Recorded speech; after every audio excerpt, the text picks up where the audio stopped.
Hello and welcome to Random Fandom Chats. I'm Dee Dee. I'm Tandra. And this is Annabeth. Here we talk about anything and everything fandom related, mostly sci-fi, fantasy, superheroes, from books, TV shows, movies, video games. Yeah, all that. Pretty much anything. But today's topic is going to be about Rogue One. You know, that Star Wars movie that we all loved so much. Yeah. Well, I don't know. What did you think about the movie when you saw it? Okay, first of all, we're just going to have a little bit of a spoiler alert, because obviously we're going to be talking about the plot points of the movie, so if you haven't seen it yet, you probably shouldn't watch this if you don't like being spoiled. Okay, so generally speaking, I thought it was a good movie.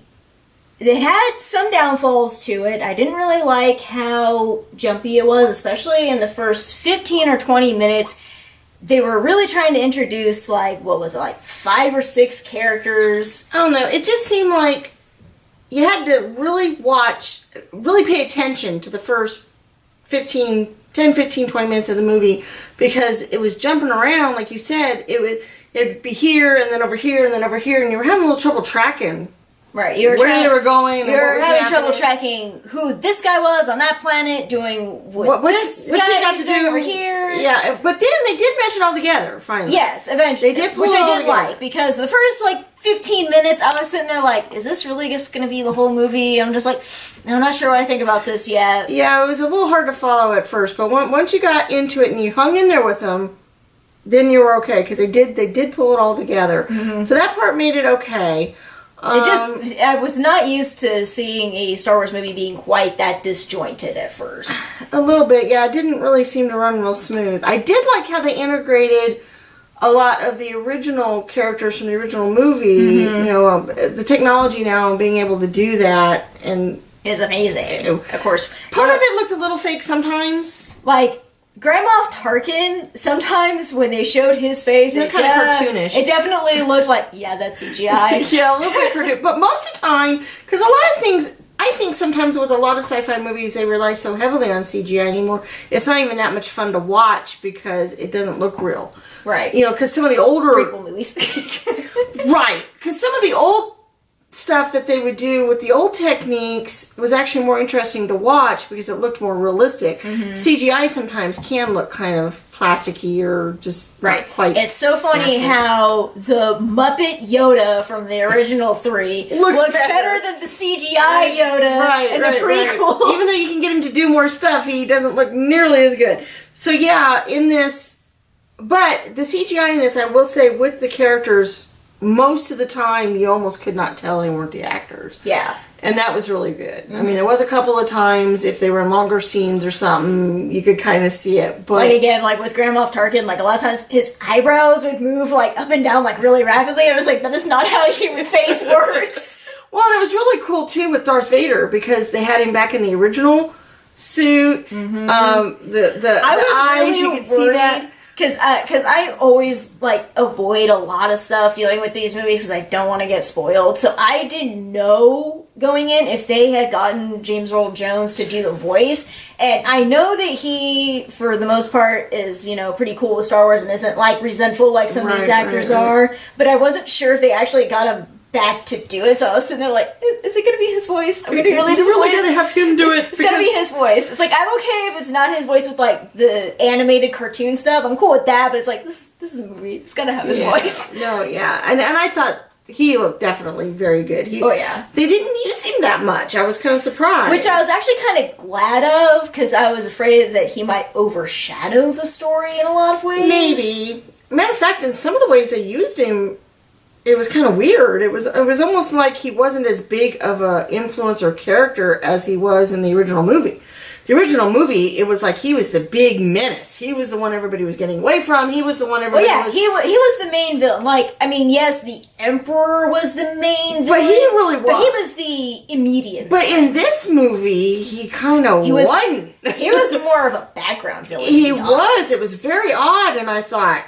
Whoa, that just struck me at the time. I thought, because he seems kind of like a side character over here, kind of. But honestly, we've talked about this before, how this one seemed a lot more like an actual war movie than the other Star Wars movies, and the fact that there wasn't just one main villain actually kind of makes sense. It was mostly just the Empire as the general being the villain, and that's how it would be in a rebellion and a war and whatnot. And then it makes sense for A New Hope. He became the main villain because he was the one tracking down Luke and the princess, and he was a lot more, he was the one that was in charge of everything, and he was a lot more connected to our heroes and our main characters. So I guess that makes sense. But yeah, that did. I remember that surprising me when they did show him that he was just more kind of just off to the side of his own thing. It was kind of weird.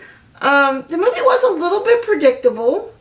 Yeah, but with a prequel to any story, it's always going to be quite a bit predictable because you know what the end game is. It's like, okay, they're talking about these plans and this ultimate flaw in the, big bad Death Star planet destroyer. We know, of course, we've seen the originals. We know, okay, yeah, it's the plans telling you about the super small exhaust port. We know that. True.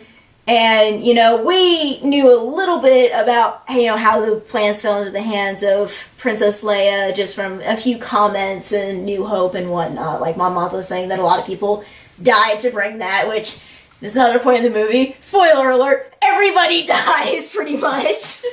Which sure seemed that way. It's like, well, they're dying. Oh, well, but it was really weird because most of them, it didn't strike you really hard in the heart going, oh my God. I mean, it was like tragic and sad, but you were also okay with it. Yeah, it's like, it made sense to the film. You weren't super attached to the people that were dying, so you weren't sitting there going, oh my God, don't die. It was so weird because, I didn't really honestly think about the movie a whole lot before going in to see it. I mean, I knew what the story was mainly about, but I wasn't contemplating it a lot like a lot of the other Star Wars movies.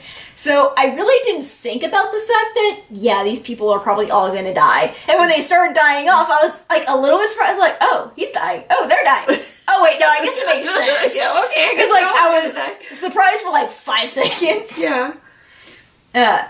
By the way, was I the only one who kind of got the idea that Force-sensitive blind dude and the guy he was traveling with who had the big machine gun? I'm so awful. I don't ever remember these people's names.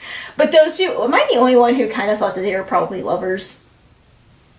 Wow. I don't know. I guess it's possible. Well, because, the scene where the blind Force-sensitive dude died, okay, yeah, they could have just been really close friends, but he was kind of, really, on top of him as he was dying. It was, really, It also could have been a master-apprentice type of relationship as well, or father-son type. Maybe, but I think they were a little bit too close in age and, a little bit too partner-ish. Maybe. I didn't really pay much attention. It could have just been they were really close bros, but I was kind of getting the idea. I was like, oh, they're probably lovers. That's possible. I really thought he was a cool character. I really liked his character. Oh, and I love how he's this stoic, monkish type, but then he would sometimes pop off with these really the part where they're in the middle of the town square and that one radicalist dude's guys are getting him, and they put the black bag over him. He goes, really? I'm blind. It's gonna make a difference. They always have these in a lot of movies. They always have these really, really kick butt blind people, and I think that is so cool because it just makes you go, TV yeah, they're gonna. And just people really in general have always been fascinated with have. specifically blind people when it comes to handicaps. Specifically, blind people who are able to do these awesome things. Yeah, and it totally makes sense for somebody who's Force sensitive because in a lot of ways that would actually make them better. Because, like Obi-Wan said, your eyes can deceive you, don't trust them. If you take away being able to see, you rely on the Force more, and so you're even more in tune with it, because it's a need. So that was cool. At that point. Well, he was a cool character. He had a lot of really cool funny and of course, the robot, K2SO.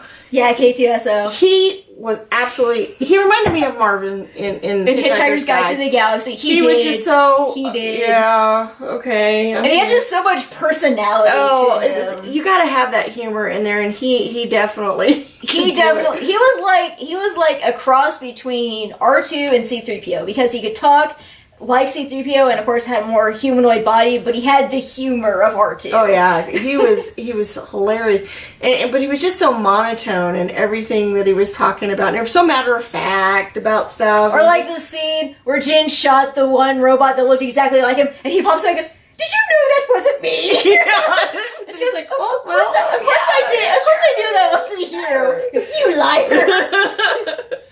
So yeah, it was cool, and you gotta have that humor. You just Well, and also Star Wars, you always have to have that robot character. right, and they usually do lend some humor to it because Right. C-3PO does a lot, and Actually, R2. yeah. Now that I think And about they it, all the do to android one- characters are almost always the main humor point. Mostly. Now BB-8 was more cute than he was humorous. But being cute lended itself to yeah, at least you could smile and go, like in Force Awakens where he's keeps shocking yeah, Finn. yeah. Or like when he holds up the lighter.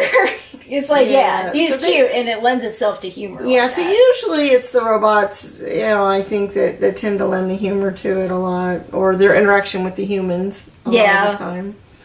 Because like you were saying one time about how dark this movie was compared to a lot of the Star Wars movies. But it still had that humor flavoring. Right. And I really like that. It's like, I don't like going into a sci-fi movie knowing it's just going to be dark all the time and whatnot. I'm not going to enjoy it, No. The ones there are ones out there, not just sci-fi, but some movies that tell the whole story, and there's hardly any humor or no humor at all throughout the whole story. Dark. And that's boring. Those aren't nearly as much fun to watch, and they usually make me go, I don't care how much action's in them, I don't care how much, because,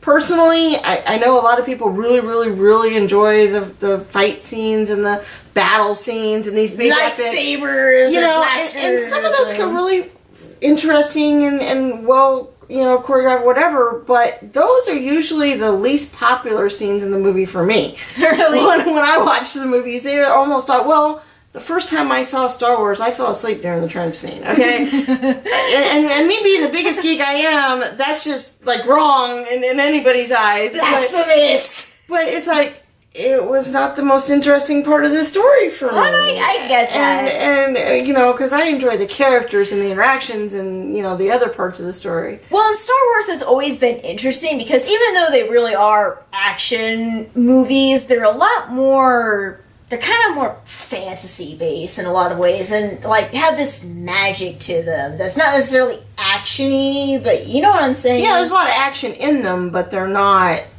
just an action film or just a... They're an all-encompassing sci-fi movie, in my opinion, because like we said, they have the humor, they have a little bit of the dark, more serious stuff, they have the action. They have some of the relationships with different people. They have the romance.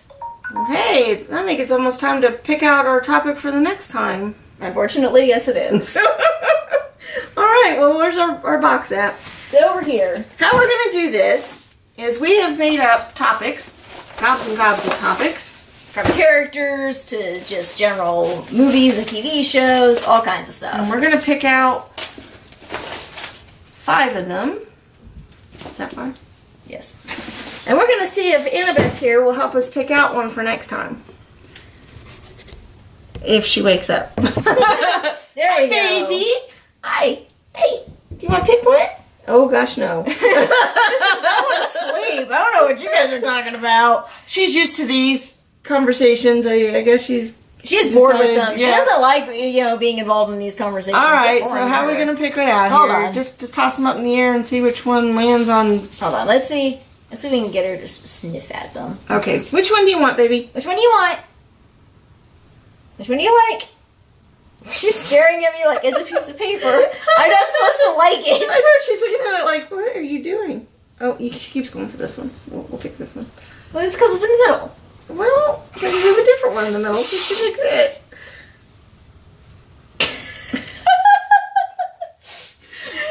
All right. She's not gonna pick them. She's just staring at them like, I don't know what you guys are doing. Okay, we had divine intervention there. We had some help. We had a little bit of divine intervention there. All right, so those will go back in for another time. And what's our topic for next week? TV. Greatest American Hero. So anybody from back in the 80s might remember that, and we'll talk about that.